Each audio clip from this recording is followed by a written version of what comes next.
We now welcome in Bengals beat writer for Local12.com, Richard Skinner. Skinny, they just keep winning. 3 in a row now, firmly in the playoff hunt. As of right now, I believe they're outside looking in on the playoff picture because Buffalo... And all the wacky tiebreakers. All the wacky tiebreakers. It's weird. I don't get paid enough to figure all that out. I let the computer do that for me.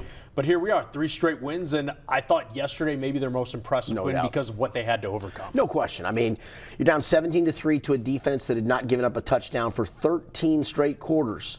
And we talked, I think, a little bit last week that this was going to be a hard game for Jake Browning because of the Minnesota defensive structure of blitzing as much as they do and dropping 8 as much as they do, and you don't know when they're doing either. And for 3 quarters, Jake Browning looked a little confused. And understandably so. I mean, veteran quarterbacks get confused by that. Then they found a rhythm. And I wrote a column of kind of the redemptive quality of sports. I mean, think about all the people that redeemed themselves in this game.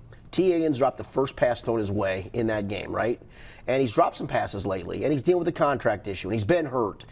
And yet there he is making one of the greatest plays I think I've ever seen live. I mean, just the fact that he came back out to literally box the guy out, and he was an all-state basketball player, almost a Mr. Basketball in Tennessee, high-pointed.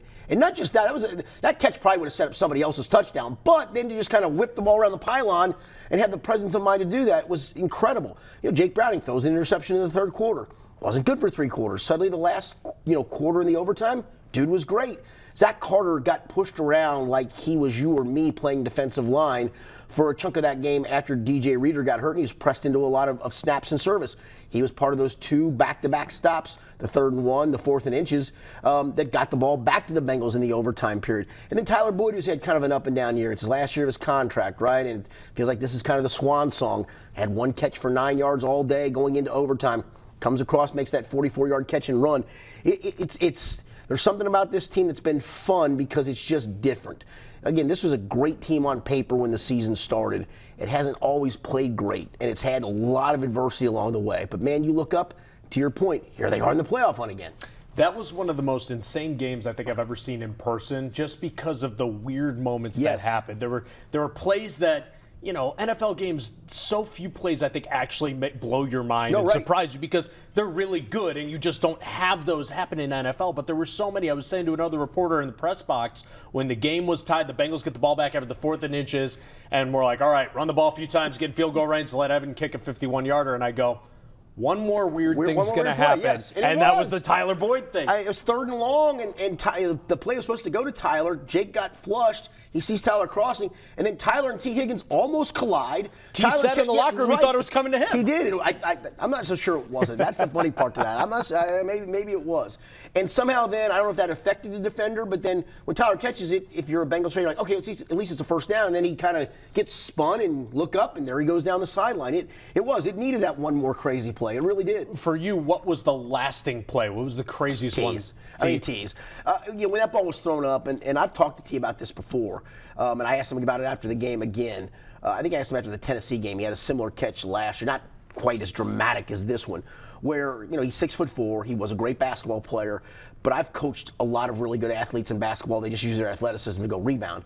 I said, you a box out guy or a high point guy? He goes, I'm both, man. I'm both. I do it right, and then I go get it. And that's what it was. He just kind of got around the defender, Caleb Evans, and just then went up and high pointed. The part to me that was insane wasn't that, because as you see it unfold, you're like, oh, he sees this. He's going to jump in front of him, and the way he does this, the fact that he just whipped the ball around the pylon, not even knowing, he said he knew he was on the 1 basically, but still not knowing where that was. And then the danger of doing it, if you do that and drop it, it's a touchback and game over. And instead, he's got such strong hands, he reaches it across for a touchdown. It's one of the craziest plays I've literally ever seen. I will not take anything away from T because, as you said, one of the most crazy things you'll ever see in an NFL game. I'm not sure he had the awareness to know exactly where he was. I think probably in his mind, just a conscious moment. So bang, bang, just like reach out as far as you can. And it happened to go over the pylon.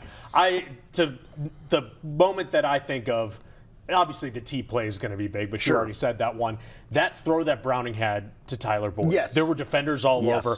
That was an elite franchise quarterback-like throw to get flushed out, keep your head about you, game on the line, overtime, no, you can't make a mistake, and he let that thing fly, fit it in a tiny little window, and to Tyler's credit, had a big chunk off. But even if Tyler didn't do that, that was going to be one of the play of the game. There was another one, too, on 3rd and 18, where, again, you're thinking, all right, just run a draw, give yourself a 4th down chance. He hits Jamar Chase kind of in the middle of the field on just a perfectly read play, perfectly designed play.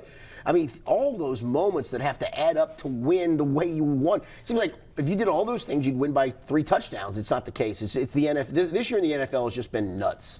All right, we talked a lot about the good things that happened in this game. Yep. There were some not so good things that happened in this game. We'll start with the injuries. DJ Reader done. DJ Ivy done. Charlie Jones seems like he's going to be all right. Jamar Chase, we're not sure day to day, as they said, with that shoulder, which from what I read online seems like numb it up and you'll be fine to go. Most significant injury that came out of that game? It would be Jamar Chase if it was an extended period of time, and I don't want to discount DJ Reader by any stretch of the imagination. We talk to Lou Anarumo every week on different days, and the most recent time we talked to him, Kelsey Conway from the Inquirer said, "Who's been your most consistent player on defense?" And without batting eyes, said DJ Reader. He goes, "He just never does anything wrong." And you can say, well, that's easy. All he's got to do is go stuff a gap. Well, that's fine, but he does it all the time, and he does his job all the time. And so that's one that I could probably point to more than Jamar, but Jamar's significance is he just is such a playmaker. Again, Zach Carter made plays when he had to, but in the rotation of where they're at, Josh Tupou can't probably play a whole lot of snaps. You're going to then try to put B.J. Hill over to the nose guard spot, put Zach Carter into B.J. Hill's spot. So Zach Carter's going to have to suddenly step up, and maybe that stop on the 3rd and short and the third and 1 in the 4th and inches gives him all the confidence in the world to go, I can do this. Because there are a couple plays, Chris, when you watch replays, like, wow, he just got taken out of the hole like he was a nobody. Jamar to me, just because of the playmaking ability and the way this offense is kind of clicking with Jake Browning with all the weapons around him. Now, I was talking to Zach earlier today, and I said, why do you have so much confidence in these guys now that you're going to have guys come in? And the whole NFL has it at this point this season. That's why you draft. That's why you get the depth pieces, because you know they're going to have to play at some point. It's one game. They were able to do it on the defensive line without DJ Reader. Do you think it is sustainable over the next 3 games? Because they have some teams that are going to run at them and are going to be physical up front. No question. Thank goodness Nick Chubb is not available for Cleveland in a few weeks. So Jerome Ford's been a nice replacement, but still, Nick Chubb's on a different level from that. Yeah, and the only way I can answer it is it remains to be seen, because, again, those 2 short yardage plays, dude did his job. There were other times he didn't. I'm going to guess, and Jay Tufele was ill for this game. He had some moments last year when he came in and you're like, who's this guy? And he did some good things. And so maybe, again, it's a guy like that where you're like, you don't think of Jay Tufele until you need to think of Jay Tufele. And maybe he's a guy that can step in and give you some snaps. Because I just don't know if Zach Carter on a multiple snap basis can give you enough stoutness in the run game. I think their hope for him was he could be a 3-technique Larry Ogunjobi type pass rusher and give you some rotational snaps. He was forced into it yesterday. So I think the guys to look at are, can Zach Carter do it if he's called on? And then what does Jay Tufele bring to the table? Because Josh Tupou, you know what you're going to get. He's a solid player. He just can't play a lot of snaps. Those are the guys to me, because you're right. I mean, Pittsburgh, because of how bad they are, throwing the football with Mitch Trubisky, they're going to line up and say, here we come, because you're missing your best run defender. The defense in general, I thought, would have been more of the story if the offense wasn't able to get it going, because this is a Minnesota team, and I know it's the NFL. It's a week-by-week league. They're coming off a performance, though, where it was a 3-0 win. Was a 3-0 win. And they come out and are moving the ball with Nick Mullins, who was on the and Ty Chandler running it the street a couple weeks ago, hadn't been a starting quarterback at any point in his NFL career, and they're moving the ball up and down. Mullins goes over 300 yards. Ty Chandler had over 100 yards. This defense has had its problems. I thought maybe we fixed them at one point. Now it seems like there's more of an issue. Are you concerned more now in the final 3 games? I am, and I guess I'll blame myself, because I've twice written about the defense as making strides to turn the corner. I mean, let's face it, the Indy game was great, and we can look and go, hey, it's just Gardner Minshew, and I mentioned he's kind of been playing well, bright though. star that shines and then falls, but they stuffed the run game, and then they made them one-dimensional. I truly thought this was a game without their leading rusher, Alexander Madison, with a new right tackle because Brian O'Neill was out, and Ty Chandler would rush for, I think, 202 yards all season long, that, okay, they're going to turn in another performance like this, make Nick Mullins one-dimensional, and go for 3 straight, I guess the Jacksonville game wasn't great overall, but it was great against the run, of 3 straight really good games against the run. And here we are. It feels like we're back to square one. And I feel so bad because I ask Lou every week when things are going bad of what's going on with the run defense. And it's usually the same thing of, well, we're letting out a guy on the backside on a big play. And, we're not in the alleyways on the outside to stop those plays. And, we're not tackling well. I didn't think tackling was an issue on Sunday. I think they just got pushed around up front. And that is an issue. Or Saturday, rather. Former player David Fulcher, who's on Bengals Nation, doesn't really love how the defense is playing on the back end because, well, he's a back end guy. In his day, he was up on the line of scrimmage taking hits, but it seems like they've kind of figured out, I don't know if it's the zone or whatever. Cam Taylor-Britt's going to come back in a couple weeks, at least you hope. That would help them, I would think. I think so, too. DJ Turner, I think, has had really good moments. He's a rookie. You're not asking a rookie to step in and be great. And he's been solid. But he had a couple moments yesterday. One of the touchdown drive, in fact, the first touchdown drive of the second half, they're backed up to their 4 or 6 yard line, whatever it was, because of a penalty on the kickoff return. And the first run comes right at him, and he whiffs on the tackle. And out goes Chandler for 20-some-odd yards. Instead of them still being pinned back, they're out in space. Gave up another long out in the route, and then gave up that. This was another wacky play, the catch by Jordan Addison at his ankle tops on a short crosser, but he beats DJ on the short crosser and then out races into the end zone. So yeah, I do think that helps, and Cam's physicality also helps. I think Cam's a physical guy. I think he helps in the run defense too. All right, from things that aren't going well to a guy who just, I don't know where he's going to go after this because he's making himself a lot of money in Jake Browning. He is, but he's an earnings restricted free agent, which technically means the Bengals control him for at least next year. I mean, they can literally pay him the veteran minimum next year, and he's got no other option. And so you've got yourself a quality backup. That's all this wanted to be, right? I mean, if you'd have told me he was going to win you 3 games, and that would be it, I go, oh, okay, that's a pretty good finish for the kid. That's what you want, yeah. Well, now he's in the chance to take you to the playoffs. And then the year after, he would become a restricted free agent, which means they could put a qualifying offer on the table. If another team opts to match that, then the Bengals would get some compensation. I feel bad for Jake Browning because he's in a really rough spot. To your point, he's earned himself a ton of money. That may not come for 3 more years. Now, again, if you're making $880,000 as a veteran minimum, most people would say that's a pretty good living. It's good for somebody like you or me, but starting quarterback money is a little bit different. Right, and especially to what he's earned in theory, right? And so, hopefully the Bengals do him a little more solid and give him the veteran minimum. Again, they're not obligated to do that, but hopefully they do, and that makes Jake Browning happy enough, and he's going to perform. And the funny part is, if he puts all this tape out there and maybe doesn't have to play a snap next year, down the road he's going to make himself a lot of money. It just may not come as soon as he would probably like. The question I have about Browning now, I thought this was a trap game for him because we've seen with quarterbacks, 3 games, I don't want to say it's easy because it's not easy, but you see guys play well for a couple games and then the league figures you out. No and question. I thought with how he played for the first 3 quarters, I go, is this him coming back down to earth? Did they figure something out? And then he goes out and throws for almost 300 yards, leads them back for the win. Is it no longer Jake could just get us to the playoffs? Is he a guy that can win you a couple playoff games? I think he is. I really do. I mean, he's so darn unflappable. I mean, he's so good in the press conference setting, and that doesn't mean you're a great quarterback, but he's just unflappable in those moments. But he's so genuine. Yes, that's the thing. He's not a guy who tries too hard to put something out there. No doubt. That's why he said this last week. I don't have a lot of opinions about stuff, and you guys want to know my opinion. Correct. Now, he did have an opinion about what happened in Minnesota, which was really good on his part.